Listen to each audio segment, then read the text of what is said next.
Apartment ಅಲ್ಲಿ ಬಾಗಿಲು ಬೇಕಾಗಿರುವಂತಹ ದಿಕ್ಕಿನಲ್ಲಿ ಸಿಗೋದಿಲ್ಲ, ಪೂರ್ವ ದಿಕ್ಕು ಬೇಕಂದ್ರೂ ಸಿಗೋದಿಲ್ಲ, ಉತ್ತರ ದಿಕ್ಕು ಬೇಕಂದ್ರೂ ಸಿಗೋದಿಲ್ಲ. ಅಂತಹ ಸಂದರ್ಭದಲ್ಲಿ ಯಾವ ರೀತಿ ಅದಕ್ಕೆ ನಾವು ಪರಿಹಾರ ಮಾಡ್ಕೊಳ್ಬಹುದು ಅಂತ? ಅದೇ ನಮ್ಮ ದಿಕ್ಕುಗಳು ಯಾವಾಗ ನಮ್ಮ ದಿಕ್ಕುಗಳಿಗಂತೂ ಸಿಗೋ ಸಾಧ್ಯತೆಗಳಿಲ್ಲ. ಸಿಕ್ಕಂತ ದಿಕ್ಕುಗಳನ್ನೇ ನಾವು ಸರಿಯಾದ ರೀತಿಯಲ್ಲಿ ಮಾಡ್ಕೋಬೇಕಾದಾಗ ನಾವು ಅಲ್ಲಿ ಏನಾದ್ರೂ ಒಂದು ವಿಶಿಷ್ಟವಾದಂತ ಒಂದು ಕ್ರಿಯೆನ ಅಂದ್ರೆ ಪ್ರಾಕೃತಿಕವಾದಂತ ಕ್ರಿಯೆಗಳನ್ನ ಮಾಡ್ಕೊಳ್ಳೋಕೆ ಪ್ರಯತ್ನ ಪಡಬೇಕು.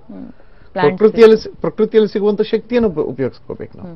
ಸೊ ಅದಕ್ಕೆ ಏನ್ ಮಾಡ್ಬೇಕು, ಇನ್ನು ವಿಶೇಷವಾಗಿ ನೀವು ಯಾವ್ದಾದ್ರು ಶಾಪ್ಗಳಲ್ಲಿ ಹೋಗಿ ನೋಡಿದ್ರೆ ಕೆಲವೊಂದು ಕಲ್ಲುಗಳನ್ನ ಕಟ್ಟಿರ್ತಾರೆ, ನೀವು ನೋಡಿರ್ಬೋದು. ಕಟ್ಟ ಅದು ಸ್ಫಟಿಕದ ಕಲ್ಲುಗಳವು.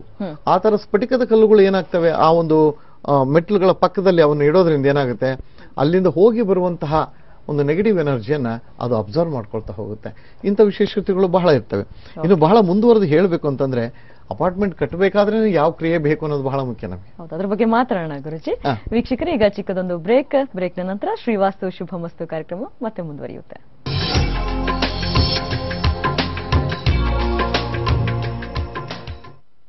ಶ್ರೀವಾಸ್ತು ಶುಭಮಸ್ತು ಕಾರ್ಯಕ್ರಮಕ್ಕೆ ಮತ್ತೊಮ್ಮೆ ಸ್ವಾಗತ.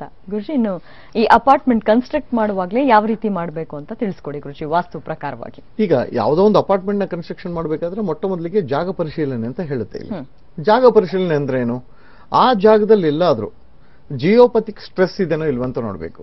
ಜಿಯೋಪಥಿಕ್ ಸ್ಟ್ರೆಸ್ ಅಂದ್ರೆ ಏನು, ಭೂಮಿಯ ಅಂತರಾಳದಿಂದ ಭೂಮಿಯ ಮೇಲ್ಭಾಗಕ್ಕೆ ಒಂದು thermal energy in the form of convectional currents ಅಂತ ಹೇಳ್ತಾರೆ.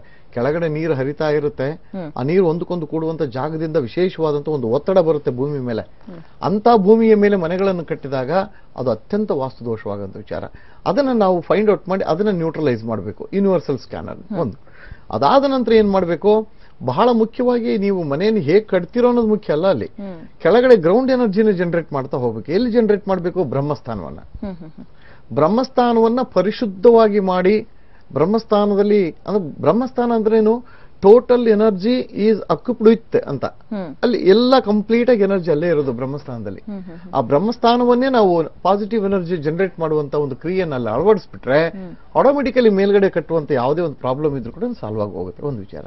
ಇನ್ನು ಎರಡನೇದು ಇನ್ನೊಂದೇನಂದ್ರೆ, ಆ ಸೈಟ್ಗಳು ಬೆಳೆದ್ ಬಿಟ್ಟಿರ್ತವೆ ಎಲ್ಲಿ ಬೇಕಲ್ಲೇನೆ. ಬೆಳೆದಂತ ಸೈಟ್ಗಳನ್ನು ಕೂಡ ಅವನಿಗೆ ಹೇಗೆ ಕಟ್ ಮಾಡಬೇಕು, ಅವನು ಯಾವ ರೀತಿ ಬಳಸ್ಕೋಬೇಕು ಅನ್ನೋದು ಬಹಳ ಮುಖ್ಯವಾದಂತ ವಿಷಯ ಇಲ್ಲಿ. ಮಾತಾಡೋಣ. ಈಗ ಒಬ್ಬ ಕಾಲರ್ ರೆಡಿ ಇದ್ದಾರೆ. ಶ್ರೀಕಾಂತ್ ಕರೆ ಮಾಡಿದ್ದಾರೆ ಬೆಂಗಳೂರಿನ ಶೇಷಾದ್ರಿಪುರಂನಿಂದ. ನಮಸ್ಕಾರ ಶ್ರೀಕಾಂತ್ ಅವರೇ. ನಮಸ್ಕಾರ ಮೇಡಮ್. ಯಾರ ಬಗ್ಗೆ ಕೇಳಬೇಕಾಗಿತ್ತು? ನಮ್ಮ ಬಗ್ಗೆ ತಿಳ್ಕೊಬೇಕಾಗಿತ್ತು ಮೇಡಮ್. ಡೇಟ್ ಆಫ್ ಬರ್ತ್, ಹುಟ್ಟಿದ ಸಮಯ ತಿಳಿಸಿ.